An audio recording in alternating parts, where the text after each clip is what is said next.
জানো তো আমি রান্না করতে ভীষণই ভালোবাসি, তবে হ্যাঁ নতুন নতুন রান্না নতুন নতুন পদ্ধতিতে। তাই ভাবলাম আজকে বানাবো ভেন্ডির ঝাল আর অন্যরকমভাবে কেটে।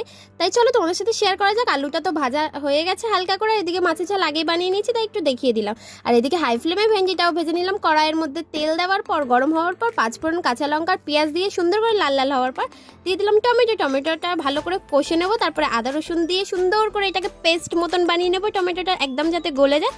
তারপরে পরিমাণ মতো লবণ হলুদ দিয়ে সুন্দর করে নেড়ে চড়ে কষিয়ে নিয়ে মশলাটা দিয়ে দিলাম 1-1.5 চামচ সর্ষে বাটা।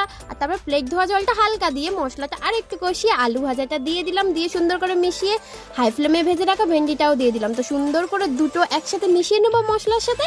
তারপরে দেখো যেহেতু আমার দুটোই ভাজা তাই অল্প পরিমাণ মতো জল দিলাম, একটু গামাখা হয়ে এলেই নামিয়ে নেবো। তোমরাও কিন্তু বাড়িতে এইভাবে ট্রাই করতে পারো। আমি প্রথমবার এইভাবে ভেন্ডির ঝাল ট্রাই করলাম, সত্যি বলছি খুবই টেস্টি হয়েছিল খেতে। তো চলো কথা বলতে বলতে আমার ভেন্ডির ঝাল রেডি। আমি খেতে থাকি, তোমার চ্যানেলটি সাবস্ক্রাইব করো। বাই।